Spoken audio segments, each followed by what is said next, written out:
سلام كبرى تخطتلتي سينما سمرة كما يتصنحكم أب كلو شنخاتكم مجد كتهلو ناي وترو تمنيت نايوم كم دو وترو نعاكم المزناين حبريتا نمتحلافن النزعرو حجون نعاكم يبكعو زبلنايو حدي زعبا حيزنا دبخيلناكم علنام قدمي مجمارنا جن حدراكم لايك شير سابسكرايب مقبار كتتبابعنان ها حدشو كبتحكم دما ناي مزخاخري قاجل چركته بلو እናተላበና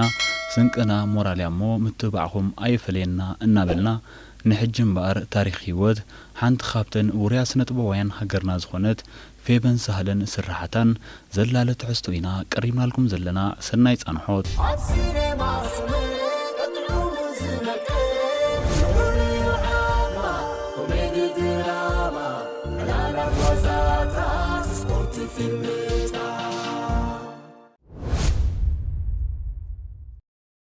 ፌበን አቡዝ ዓውርታት ስነጥበብ ክትሳተፍ ጸንሐት ሓንቲ ካብተን ዓውታት ስነጥበዋያን ሃገርናያም ኩሉ ስነጥባዊ ስራሓ ዳርጋ ንዝበዝሐ ኹርናዓት ስተንከፈዩም ፍሉይ ክእለት ከምትውንን ብዙሓት ወገናት ይዛረቡላም ማራኺ መልክዓን ቁመናን ከም ቀመም ኮይኖም ንስራሓታ ካብ ዘመቀርዮም ክትዋሳ ካብ ጀመረቱሉ ግዜ ኣትሒዛ ንኹሎም መዐቀኒታት ብምምላእ ኣብ ዕብየት ፊልምታት ሃገርና ዓብ ኣስተዋጽኦ ዝገበረት እውን እያ እቲ ንመድረኽ ስነጥበብ ባብ ዘርሓወላ ጽባቕያ ምስ ናይ ምውሳእ ብቕዓታ ተደሚሩ ኣብ መድረኽ ጥበባት ቀልጢፋ ክትሓኩር ዘኽኣላ ረዋሕዩም ከም ተዋሳኢት ልዕሊ 20 ፊቸርን ሓጸርቲ ፊልምታት ተዋሲኣ ኣብ ናይ ቴሌቪዥን ተኸታታሊ ድራማታት ከምኡውን ኣብ ናይ መድረኽ ድራማታትን ኮሜዲታትን ብምስራሕ ልዑል ናይ ምውሳእ ብቕዓታ ክትንጸባርቕ ዝበቕዐት እያ ፌበን ማዕረ ናይ ምውሳእ ስራሓ ከም ሞዴል ኮይና እውን ኣብ ብርክት ዝበሉ ምርኢታትን ክሊባትን ተሳቲፋ እያ ከም ተዋሳኢት ኩሉ ዓይነት ገጸ ባህሪ ተላቢሳ ክትዋሳ ዘየጸግማ ብሳላ ጻዕራን ናይ ምውሳእ ብቕዓታ ኣብ ህዝቢ ልዑል ተቐባልነት ዝረኸበት እያ መንሰይ ስነጥበበኛ ፌበን ሳለ ኣብ ዓውዲ ምውሳእ ካብ ግዜ ናብ ግዜ ብቕዓታ እናመስከረት ኣብ ዕብየት እትርከብ ሞያዊት እያ ኣብ ብርክት ዝበሉ ፊቸር ፊልምታት ናይ መድረኽ ድራማታት ተኸታታሊ ናይ ቴሌቪዥን ድራማታትን ሓጸርቲ ፊልምታትን ከም መሪሕ ጠባይ ኮይና ብምውሳእ ብዙሓት ደገፍቲ ዘጥረየት እውን እያ ኣብ ኤሪቲቪ ኣፈነወ ዘላ ማጫሎ ጽቡቕ ናይ ምውሳእ ብቕዓት ኣርኣያ እያ እታ ካብ ንእስነታት ሒዛ ዓብ ኣበርክቶ ክትገብር ጸንሐትን ትገብር ዘላን ስነጥበበኛ ካብ ግዜ ናብ ግዜ ስማ ክቢሉ ዓብ ገስጋሲዩ ዘርኢ ዘሎ ፌበን ካብ ወላዲኣ ሳህልን ወላዲታ ኣበባን ኣብ 1994 ኣብ ኣዲስ ኣበባ ተወሊዳ ኣብ 1998 ከዓ ተሰጊጎም ናብ ኣስመራ ምስ መጹ ፌበን ትምህርታ ኣብ ኣስመራ ፈለመት መባእታን ማእኸላይን ኣብ ቤት ትምህርቲ ፊንላንድ ሚስዮን ድሕሪ ምምሃር ከዓ ናይ ካልኣይ ደረጃ ትምህርታ ኣብ ቤት ትምህርቲ ባርካ ቀሰመት ጉዕዞ ስነጥበብ ከዓ ካብ ተምሃሪ ሻምናይ ክፍሊ እንከላያ ጀሚራቶም ምስ ምዕጻው ናይቲ ቤት ትምህርቲ ከዓ ከም ሳዕሳዒት ናይ ብሄረ ራሻይዳ ብምዃን እግሪ ስነጥበብ ተኸለት ካብቲ እዋን ኣትሒዛ ከዓ ብመንገዲ መምህር ኪሮስ ተመሪጻ ምስ ጉጅለ ባህሊ ሳትረብ ተጸንበረት ኣብታ ጉጅለ ከዓ ናይ ተዋስኦ ዝተፈላለዩ ስልጠናታት ክትወስድ ጀመረት ብድሕሪኡ ኩሎም እቶም ብቕዓቶም ዝተመስከረሎም ተምሃሮ ናብ ውሕዳት ኣባላት ምስ ጸረዩ እታ ጉጅለ ስማ ብምቕያር ከዋኽብቲ ሪም ክትበሃል በቕዐት ቀንዲ መስራቲ ናይታ ጉጅለ ከዓ መርሃዊ መለስ እዩ ዝነበረ ፌበን ድማ በቲ ካብ ሓለፍታን መሳርሕታን ዝወሃባ ዝነበረ ምትብባዕ ነቶም መምሃርታ ቀዲማቶም ኣብ ናይ ኪዳነ ግርማይ ኮሜዲ ተኽለን ሰረቕን ብምውሳእ ከዓ ናይ ምውሳእ ብቕዓታ ዘመስከረትሉ ፈለማ ኮሜዲ ኾነት ብድሕርዚ ፌበን ምስቶም መምሃርታ ጉጅለ ኮይና ብሚኒስትሪ ትምህርቲ ዝተመወለት ቅኒት ኣብ እትበሃል ፊልም እያ ከም ግዳም ሓደር ኮይና ተዋሲኣ እታ ፊልም ጽቡቕ ተቐባልነት ስለ ዝረኸበት ከዓ ፌበን ተተባቢዓ ኣብ ካልኦት ፊልምታት ክትሰርሕ ብሳላ ናይ ህዝቢ ደገፍ ሞራላ ክብ ዝበለ ብድሕሪኡ ከዓ ምስ መረበ ብሓደ ኮይነን ኣብ እምነት ትብል ናይ ሳልሕ ርስቀይ ራጃ ፊልም ተዋስአት ካብኡ ቐጺላ ከዓ ኣብ ፊልም ወይሰብ ደቀይ ቫላንታይን ትካቦ ለይላ ወረጃ ማዕዶ ቃልሲ ቃልን ብምውሳእኻ ነቲ ብቕዓታ ካብ ግዜ ናብ ግዜ ክብናበለቶ ክትመጽእ ጸኒሓያ ንፌበን መልክዓን ብቕዓታን ዘመንጭውዎ ጠለብታ በዚሖም ኣብ ስርሖም ክትሳተፍ ዝሓሪዋ ብዙሓት እዮም ደረጃ ጽልዋ ኣብ ጥርዚ በጺሑ ብዙሓት ኤርትራውያን ተዋሳእቲ ከም ሞዴልን ክቆጽራ ኣብ ብዙሕ ኣጋጣሚታት ተሰሚዐን እየን ነብሲ ወከፍ ትሕዝቶ ንሳ ትዋስኣሎም ገጸ ባህርያት ብኣስተማቐርቲ ፍርያታ ተታሒዙ ተደጋጊሙ እዩ ሰሓቒት ምዃና ካብቲ ፍቱው ባህርያታ እዩ ምሳ ቀሪቦም ክዕልልዋ ዝበቕዑ ሰባት ብኣጋዝ ምስክርዎ ሓልዮታ ተገዳስነታ ፍቕራ ዘይሕለል ተስፋ እዩ ህደትን ሕውስትን ወትሩ ሕጉስትን ከም ሰብ ጽቡቕ ነገር ኣዝዩ ደስ ዝብላ ሰሓቕ ትፈቱ ለዋ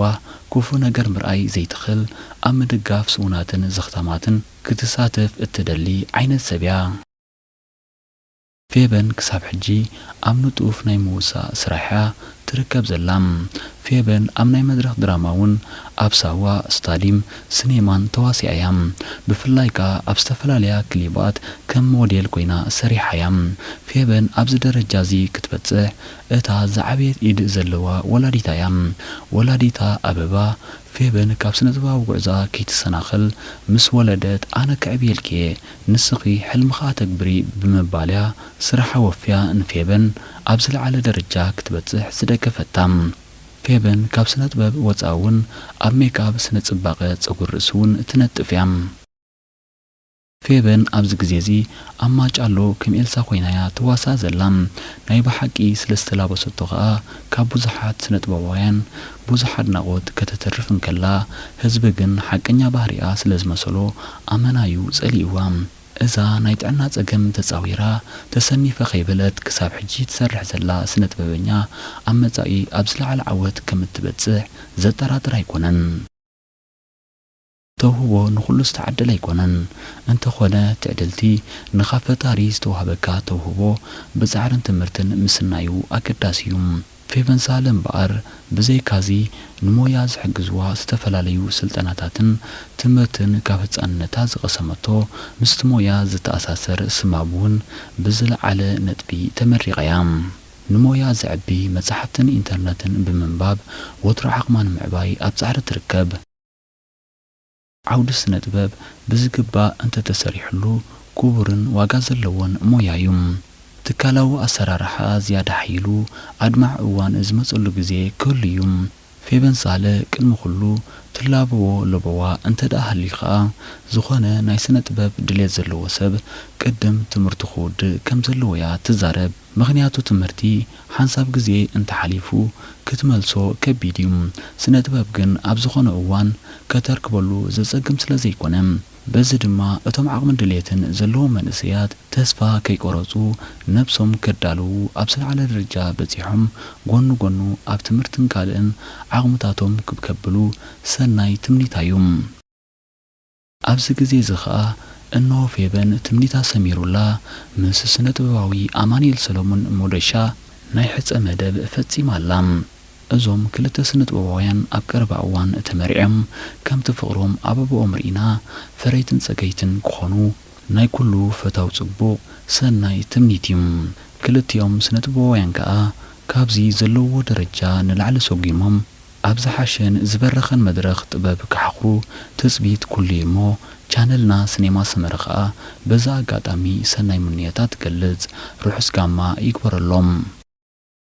ዝኸበርኩም ተኸታተልትና ንሎም ዝበልናዮ ትሕዝቶ እዚ ሰማዕኩም ወይ ነይሩ በዚ ነቕርበልኩም ዘለና መደባት ዓቂብኩም ክትኮኑ ሙሉእ ተስፋና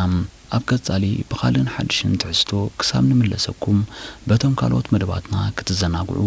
ሰናይ ምንየትና እዩ ክቡራት ተኸታተልትና ከም ወትሩ ስታፊኹም ኣብ መደብና ዕዙ ስለ ዝኾነ ርእይቶ መእረምታን ነቐፌታን ኣብ ምሃብ ኣይተዕመቑ ከምኡውን ብወገንና ክቐርባሉ እትብልዎ መደባት